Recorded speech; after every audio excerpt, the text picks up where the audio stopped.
दोस्तों 1950 के समय में चाइना ने जब तिब्बत के ऊपर कब्जा किया था, तब चाइना का कहना था कि मैंने तिब्बत को अपने अंडर में इसीलिए लिया है क्योंकि मैं तिब्बत का डेवलपमेंट करना चाहता हूं। उसके बाद में चाइना ने तिब्बत के अंदर सड़कें बनाई, चाइना ने इंफ्रास्ट्रक्चर डेवलप किया और चाइना ने तिब्बत को जितना आगे ले जाने की कोशिश की, वो लगने लगा था कि चाइना तिब्बत को वाकई में अपना समझने लगा है। लेकिन क्या पता था कि आने वाले भविष्य में चाइना के द्वारा तिब्बत की इन्हीं सड़कों के ऊपर जो तिब्बत में उसने डेवलप की, वहां पर चाइना अपने टैंक उतार देगा और अपने हेवी जो वेपन से वो लेकर के आएगा और चाइना तिब्बत को इतना ज्यादा अत्याचार करेगा कि जो सिंजियांग प्रोविंस में चाइना के द्वारा पूरे उइगर मुसलमानों के ऊपर अत्याचार किया जाता है, उनको दमन करने की कोशिश की जाती है, वही की वही दमन करने की कोशिश चाइना के द्वारा इस तिब्बत वाले एरिया में की जाएगी। ये चीजों का अनुमान बिल्कुल भी नहीं लगाया गया था। लेकिन अब खबर सामने निकल करके आ रही है कि आप देख लीजिए, तिब्बत के अंदर जो बौद्ध भिक्षुओं का केंद्र है, जहां पे सबसे ज्यादा शिक्षा दी जाती है उनको, उसको पूरी तरह से तोड़ा जा रहा है, जिसका नाम है लारुंगार। ये दुनिया का सबसे लार्जेस्ट वो एरिया है जहां पे बौद्ध भिक्षु शिक्षा ग्रहण करते हैं, उनको ज्यादा से ज्यादा ट्रेंड किया जाता है।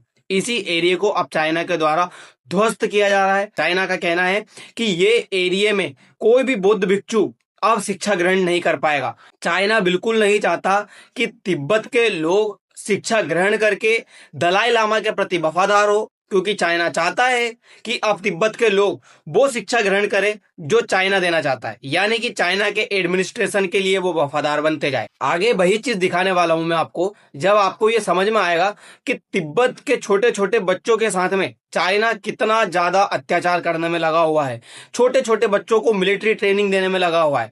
चाइना का मानना है कि अगर ये छोटे छोटे बच्चों को मैं अभी से चाइना की तरफ कर लूंगा तो ये दलाई लामा के प्रति वफादार नहीं बन पाएंगे और उनको समझ ही नहीं आएगा कि तिब्बत नाम का उनका खुद एक स्वतंत्र देश हुआ करता था। उनको यही लगेगा कि उनकी जो वफादारी है वो चाइना के लिए है, ना कि तिब्बत के लिए। तो सोचिए चाइना का कितना बड़ा माइंड गेम है तिब्बत के लोगों को दमन करने का और आने वाली तिब्बत की जो पीढ़ियां हैं उनको अपनी तरफ करने का। चाइना कोई आज से ये काम नहीं कर रहा है, आप देखिए ये 2016 से ही काम चल रहा है चाइना के द्वारा। जो तिब्बती बौद्ध भिक्षु है उनका जो एरिया है जहां पे वो शिक्षा ग्रहण कर सकते थे, उसको देखिए कितना बुरी तरीके से ध्वस्त किया जा रहा है। चाइना का कहना है कि अगर मैं आज इस तरह से काम नहीं करूंगा तो कल को ये मेरे खिलाफ ही बगावत कर देंगे। लेकिन हुआ क्या, तिब्बत के लोग कब तक सहन करते? जैसे भारत के अंदर भी जेन ज़ी प्रोटेस्ट चल रहा है, उसी तरह से तिब्बत के अंदर भी अब लोग प्रोटेस्ट करने लगे। उनका कहना है कि हम कब तक सहन करें, चाइना के द्वारा किया जा रहा है जो हमारे साथ गलत व्यवहार है, दुर्व्यवहार है। हमारे को ना ठीक से खाने को दिया जा रहा है, ना ही कोई बिजली कनेक्शन दिया जा रहा है। इस तरह का काम जो पीओके वाले एरिया में किया जा रहा है, उसी तरह से चाइना इस तिब्बत वाले एरिया में कर रहा है। आपको सिंजियांग प्रोविंस में जो उइगर मुसलमान रहते हैं उनके साथ में कितना बर्बर तरीके से चाइना के द्वारा काम किया जा रहा है वो पूरा याद होगा। इसीलिए अब ये तिब्बतन जो लोग हैं वो न्यूयॉर्क में जाकर के प्रोटेस्ट करने लगे। और सिर्फ न्यूयॉर्क नहीं, जो हमारा धर्मशाला है वहां पे एक मेजर इनकी संख्या रहती है, उन्होंने प्रोटेस्ट करना शुरू कर दिया चाइना के खिलाफ। यहां तक कि जापान, जहां पे आपने देखा होगा काफी ज्यादा बौद्ध भिक्षु भी रहते हैं वहां पे, उनके द्वारा प्रोटेस्ट किया जा रहा है। ऑस्ट्रेलिया, वहां पे काफी ज्यादा प्रोटेस्ट चल रहा है। जो लंदन है वहां तो चल ही रहा है। उसके अलावा जो न्यूयॉर्क है अमेरिका का, वहां पे भी ये प्रोटेस्ट चल रहा है। और ये प्रोटेस्टर्स अब इतने ज्यादा चाइना के खिलाफ निकल चुके हैं, चाइना का जो घिनौना चेहरा है वो दुनिया के सामने एक्सपोज करने में लगे हुए हैं। बता रहे हैं कि जो यूनाइटेड नेशन है उसको ये क्लियर बता रहे हैं कि आप लोग जो ये कह रहे हो ना चाइना के साथ में हम रह सकते हैं, हमारे लिए कोई बोल ही नहीं रहा, आवाज ही नहीं उठा रहा, अब हमारे लिए भी आवाज उठाइए, हमारे साथ में कितना बुरा हो रहा है। आप सोचिए जरा, दरअसल होता क्या है, 1950 में चाइना के द्वारा इस अपनी विस्तारवादी नीति को बड़ा करते हुए तिब्बत को अपने अंडर में ले लिया जाता है। इसका मतलब यह है कि 1947 में जब भारत आजाद हुआ था तब भारत की सीमा चाइना से नहीं बल्कि तिब्बत से लगती थी। बिल्कुल सच, भारत की सीमा उस समय तिब्बत से लगती थी। और अगर ये तिब्बत चाइना के अंडर में नहीं आता तो हमारा जो अरुणाचल प्रदेश में क्लेश चल रहा है, जो गलवान में क्लेश चल रहा है, जो ये हिमाचल प्रदेश उत्तराखंड में क्लेश चल रहा है, वो कभी भी चाइना के साथ नहीं चलता और तिब्बत के साथ में हमारा जो डिस्प्यूट है वो बढ़ ही नहीं पाता। तो ये समस्या कभी उत्पन्न ही नहीं होती। लेकिन चाइना का जब से 1950 में तिब्बत के ऊपर कब्जा हुआ है तब से भारत के साथ में उसने डिस्प्यूट करना शुरू कर दिया। क्यों? क्योंकि देखिए, जब उसने इस एरिया में आपको अपना कब्जे में लिया, किस चीज के तहत? उसकी विस्तारवादी नीति के तहत। तभी तो ये चाइना ने विस्तारवादी नीति को फैलाते हुए तिब्बत को अपने कब्जे में लिया। अब वो फिर बंद नहीं कर रहा, वो फिर चाहता है कि भारत के हिस्से को भी अपने कब्जे में लूं, और किस नीति के तहत लेता है? सलामी स्लाइसिंग।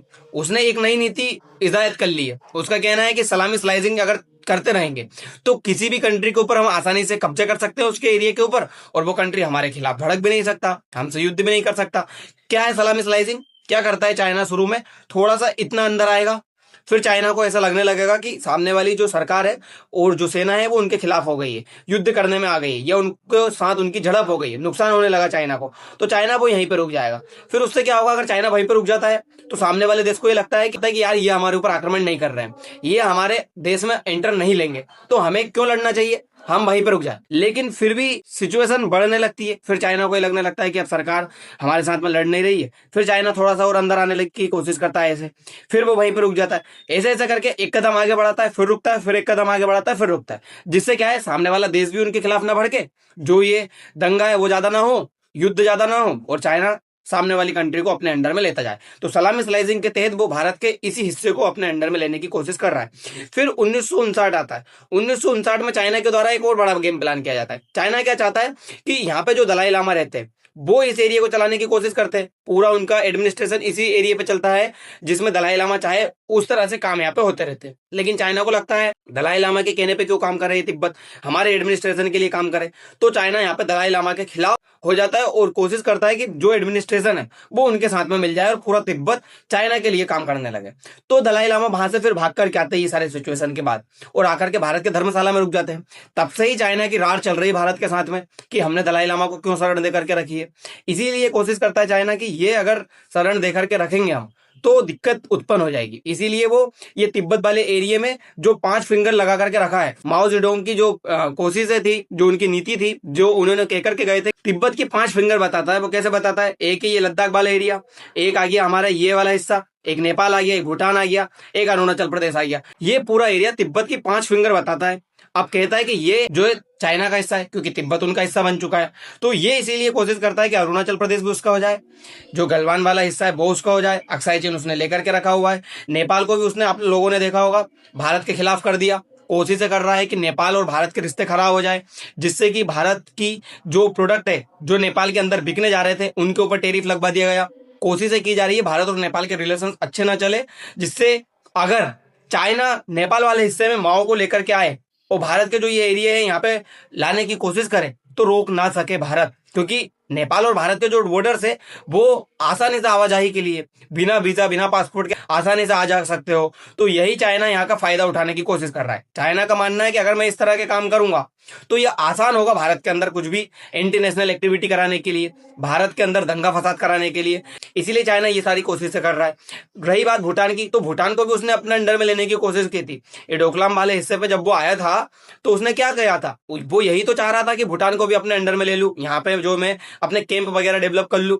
लेकिन वो तो भारतीय सेना यहाँ पे आ गई और चाइना को यहाँ पे से पीछे हटना पड़ा। हम भूटान के साथ में खड़े हो गए तो चाइना को समझ में आया कि भूटान को लेना इतना आसान नहीं है, और अरुणाचल प्रदेश वाले हिस्से में वो लेने की कोशिश कर रहा है। रही बात ये जो हमारा अक्साई चीन है वो क्यों ले लिया उसने, क्योंकि 1962 में चाइना ने धोखाधड़ी से भारत के साथ में युद्ध कर दिया। बिना बताए अगर युद्ध होगा, हम तो समझ करके बैठे थे हिंदी चीनी भाई भाई कि भारत और चाइना तो भाई जैसे हैं, लेकिन चाइना ने हमारी पीठ में छुरा घोंपते हुए भारत के ऊपर अटैक किया, जिससे हुआ क्या, भारत का ये वाला मेजर हिस्सा अक्साई चीन चाइना के हिस्से में चला गया। हालांकि चाइना ने कोशिश तो अरुणाचल प्रदेश वाले हिस्से में भी की थी, लेकिन वहां पे क्या हुआ, अरुणाचल प्रदेश में वो अंदर तक तो आया लेकिन फिर से वो यहाँ पे पीछे हट गया था।